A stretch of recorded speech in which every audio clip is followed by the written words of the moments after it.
Niels is gonna kill us all.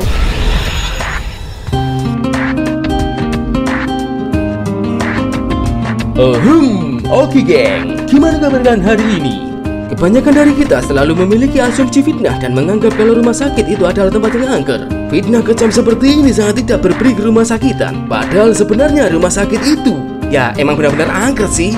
Seperti halnya kisah dari pasien lumpuh ini yang mendapatkan teror dari arwah penasaran penunggu rumah sakit saat ia dirawat karena menjadi korban tabrak lari. Gimanakah keseruan dari cerita film Nail 2017 ini? So, stay with me.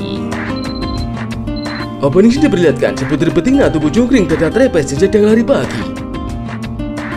Tapi tiba-tiba betinanya bernama Dana ini menjadi korban tabrak kabur karena malaikat Israel masih belum memasukkan Mbak Dana dalam buku playlist permayatan, sehingga arwahnya pun diupload lagi oleh malaikat Israel dalam jasadnya setelah ia isdat selama 3 menit.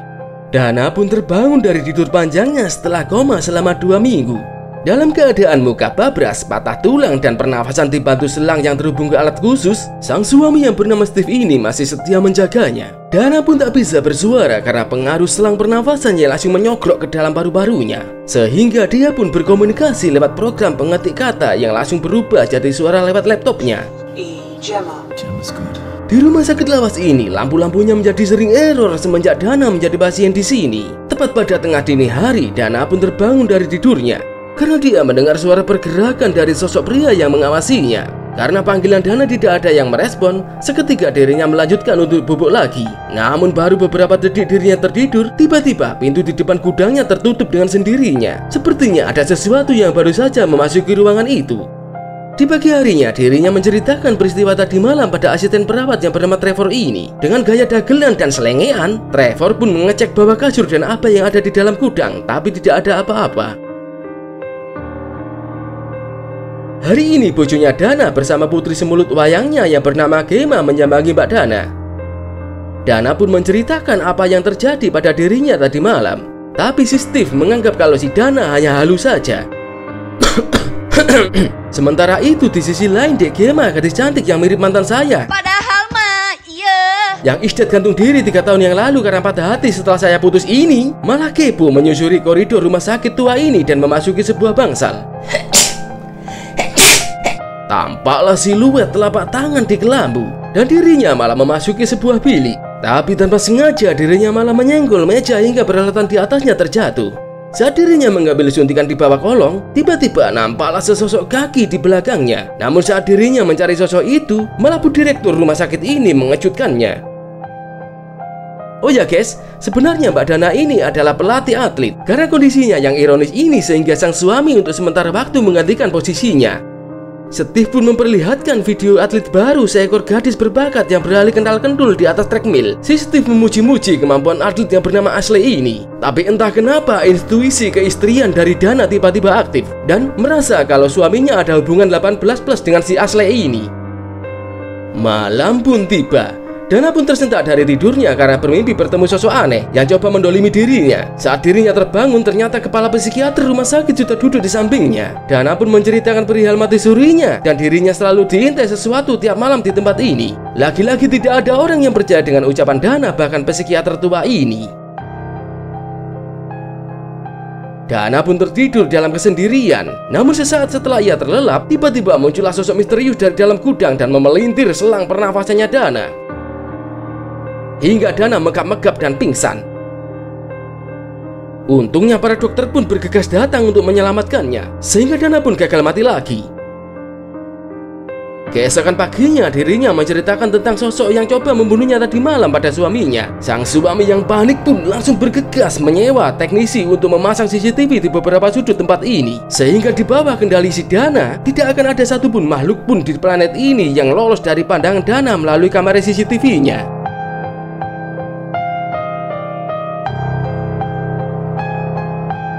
Dari kamera CCTV, Dana menyaksikan aksi heroik suaminya yang menjagrik-jagrikkan bu direktur rumah sakit ini karena peristiwa tadi malam. Hati Dana pun langsung bungah dan menepis segala kecurigaan tentang hubungan suaminya dan si atlet baru. Di malam berikutnya, Dana yang merasa bete karena sudah menjadi kembang bayang ini, dirinya malah bermain-main dengan kamera CCTV-nya untuk meredakan sumpeknya. Namun tiba-tiba dirinya tersentak karena terkaget mendengar suara gedoran di dinding. Dana pun coba berinteraksi dengan seseorang yang menghuni di kamar bangsal sebelah, dan orang itu hanya merespon dengan gedoran saja. Kemudian dirinya men-searching lewat Mbah Google tentang histori rumah sakit ini. Alangkah terkejutnya Dana saat melihat foto jadul yang terpampang di artikel tersebut, karena dirinya melihat sosok pria yang wajahnya sama persis dengan sosok yang coba membunuhnya tempo hari.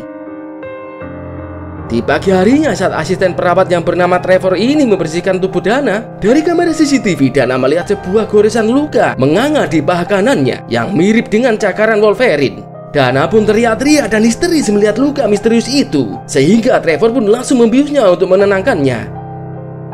Di siang harinya Dana pun menanyakan pada kepala psikiater mengenai sosok pria yang coba membunuhnya yang bernama Erik Nelson. Abah Duan pun akhirnya mau menceritakan sejarah tentang Erik Nelson. Di tahun 1972, dulunya saat Erik Nelson masih bocil, dirinya sering mendapatkan kekerasan saat masih di panti asuhan. Saat Erik Nelson dirawat di rumah sakit ini, justru Abah Duan menemukan banyak luka dari kekerasan di tubuh Nelson. Kebanyakan luka itu hasil dari ulahnya sendiri yang sering mencakar-cakar tubuhnya, sehingga Abah Duan selalu memotong kukunya si Nelson setiap waktu. Selama bertahun-tahun Nelson yang dirawat di sini akhirnya merasa kerasan. Saat dirinya sudah dewasa, dia pun mengabdikan hidupnya sebagai perawat di sini. Namun ada satu kebiasaan aneh dari Erik Nelson ini. Dirinya selalu terobsesi memotong kuku pasien anak-anak dan menyimpannya dalam amplop kecil sebagai koleksi. Sehingga para staf pun menjuluki Erik Nelson dengan sebutan Nail alias kuku karena kebiasaannya itu. Menginjak tahun 1984, pihak rumah sakit menemukan kematian anak yang tak wajar di sini. 5 anak perempuan mati secara misterius, dan kecurigaan pun akhirnya jatuh pada Erik Nelson karena pihak rumah sakit menemukan kuku para korban yang dijadikan koleksi oleh si Nelson.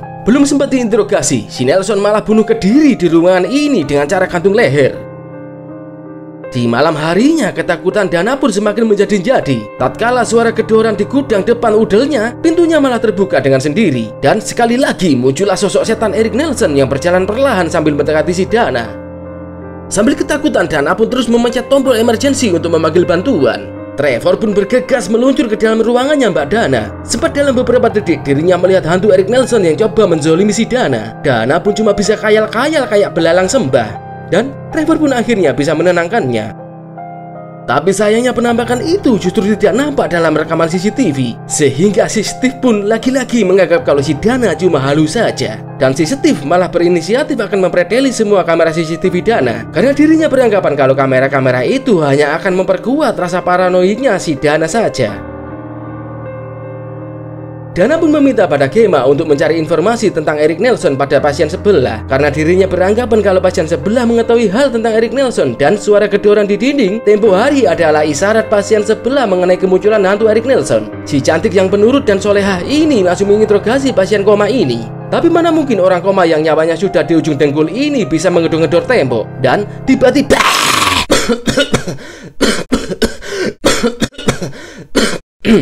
pasien ini pun nyawanya langsung didolot malaikat Israel seusai kesurupan. Oh ya guys, kata orang-orang channel saya ini nggak bisa di like and di subscribe. Kalau nggak percaya sih, coba aja cotos logo like and subscribe-nya channel ini. Tapi kata Lik Paimo, dia berhasil menge-like and subscribe channel ini. Dan ajaibnya, keesokan harinya Lik Paimo tiba-tiba nemu uang sekepok di halaman rumahnya. Dan sampai sekarang Lik Paimo selalu diteror rezeki yang tiada henti menghantui hari-harinya. Coba aja kalian cotos logo like and subscribe channel ini, siapa tahu berhasil dan mendapatkan teror keberuntungan sepanjang hari kayak nasib Lik Paimo. Kancut. Di sisi lain, si Trevor mendengar suara kresek-kresek dari dalam lubang dinding. Saat lubang di dinding dicek, ternyata tidak ada apa-apa. Trevor pun juga membaut pintu gudang di kamarnya si Dana agar tidak ada orang yang keluar masuk ke dalamnya.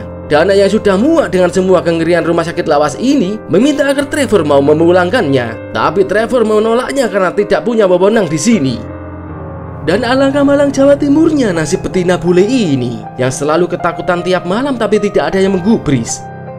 Dana pun mencari informasi tentang orang-orang yang bisa melihat penampakan hantu lewat Abah Google. Dan dia pun menemukan sebuah video tentang pengalaman orang yang mati suri selama 3 menit dalam sebuah kecelakaan. Setelah orang ini hidup lagi, justru dirinya malah bisa melihat penampakan karena mata ketiganya mendadak aktif. Dan dirinya pun selalu diteror oleh penampakan-penampakan itu. Dana pun menyadari satu hal, kalau peristiwa orang dalam video ini sama persis dengan pengalaman yang dialami oleh dirinya.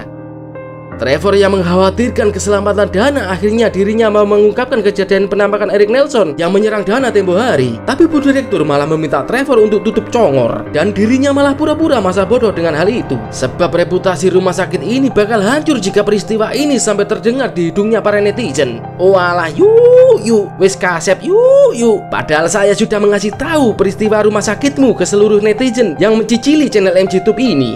Sorry ya yuk kalau cocotku ember. Di malam harinya Mbak Dana pun menuliskan pengalaman hidupnya tentang perjuangannya untuk bertahan hidup setelah mati suri. Tapi tiba-tiba suara wanita di program laptopnya mendadak berubah jadi suara laki-laki yang mirip dengan suaranya Megatron. Suara itu pun mengancam akan membunuh Mbak Dana. Dana yang panik pun coba untuk mematikan laptopnya. Tapi tiba-tiba sosok itu pun langsung menghubungkan laptopnya Dana ke kamera CCTV di kamar rumahnya. Dan ginjal Dana pun hampir saja loncat saat melihat video penampakan bojonya yang ike-ike kimochi dengan si Ashley, si atlet baru. Bukan cuma sampai di situ saja, jantung Dana yang serasa dicapi-capi oleh cakar Wolverine, tiba-tiba kakinya malah tersayat-sayat secara perlahan-lahan karena ulah dari cakaran kuku Erik Nelson. Saat Dana bertanya pada sosok tanpa wujud ini, apa yang kau inginkan dariku? Ternyata sosok ini malah menjawab lewat cakaran di perutnya Dana yang menghasilkan tulisan I miss you. Dana pun seketika langsung pingsan. Dan lagi-lagi nasib betina ini sangat miris dan sangat Malang Jawa Timur sekali. Entah apa yang diinginkan sosok itu. Nanti kalian juga bakal mengerti kalau nonton review film ini sampai akhir. Sementara itu di sisi lain, Trevor yang lagi nyantai di ruangan basecampnya, dirinya malah diganggu suara-suara dari dalam temboknya dengan anarki dan secara menganjing buta. Nelson pun malah mengajar lemari tua yang dia gunakan sebagai penutup lubang di dinding. Namun tiba-tiba lemari tua yang tidak pernah terbuka ini malah terbuka dengan sendirinya. Dari dalam laci lemari itu, Trevor pun menemukan berkas-berkas lawas pasien anak-anak yang pernah dirawat di rumah sakit ini. Dan ternyata salah satu pasien itu adalah sosok Mbak Dana yang masih bocil. Tiba-tiba kamera laptopnya Trevor malah aktif dengan sendirinya. Nampaklah penampakan sosok setan Erik Nelson yang keluar dari dalam lubang di dinding. Dan anehnya penampakan itu hanya nampak dalam layar laptopnya doang. Trevor pun isdat seketika itu juga dibantai oleh si Erik Nelson. Singkat cerita, Steve pun menjagrik-jagrikkan Bu Direktur karena dia menuduh kalau Trevor lah orang yang sudah melukai si Dana. Kecurigaan itu didasari dengan ditemukannya berkas-berkas Dana sewaktu kecil yang pernah dirawat di sini karena mengalami penyakit meningitis. Meskipun Dana coba menyangkal tuduhan kejam itu pada Trevor, tapi si Steve menjelaskan kematian kelima bocah yang dirawat di sini berbarengan dengan dirawatnya Dana sewaktu kecil di rumah sakit ini. Dan Trevor pun dituduh Steve sebagai psikopat karena terinspirasi tindakan kejam Erik Nelson di masa lalu. Terjadilah perang congor antara mereka berdua karena Steve terus menuduh Trevor, dan Dana pun tetap bersikukuh kalau pelaku yang melukai dirinya adalah arwah Erik Nelson. Di tengah perdebatan itu, Ashley pun ikut campur, dan sontak Dana pun langsung mengkata-katai Ashley dengan sebutan pelakor asuh babi, pelakor asuh babi, pelakor asuh babi, pelakor asuh babi, begitu seterusnya. Dana yang kesetanan pun akhirnya mengatakan kalau dirinya sudah tahu tentang perselingkuhan mereka berdua lewat CCTV di laptopnya, dan Dana pun menyesal menikah dengan Steve karena Steve dulu meninggalkan istrinya demi Dana, dan sekarang malah Dana bakal ditinggal si Steve demi si Ashley yang jauh lebih muda, montok dan fresh ini. Tiba-tiba seluruh listrik jadi ngeblank dengan sendirinya, dan kampretnya si Steve malah pergi untuk mendatangi si Ashley di ruang parkir. Dana yang menyadari kalau fenomena listrik mati ini adalah ulah hantu Erik Nelson, seketika dirinya langsung meminta si Gemma untuk menyabut selang bantu pernafasannya si Dana. Mereka pun bergegas keluar dan menghindari teror dari hantu Erik Nelson. Di ruang parkir, Steve pun akhirnya dibantai oleh si Ashley yang kesurupan arwah Erik Nelson. Gemma dan Dana pun hanya berputar-putar di lorong koridor karena tidak menemukan jalan keluar. Dan akhirnya hantu Erik Nelson pun muncul juga di hadapan udel mereka berdua. Mereka pun coba kabur dari teror sosok hantu itu, dan mereka pun berpapasan dengan Abah Duan. Tapi si Abah malah dibantai oleh si hantu. Demi keselamatan putri tercinta, Mbak Dana pun akhirnya menguji Gemma di luar koridor, dan Dana pun akan menghadapi sosok itu sendirian.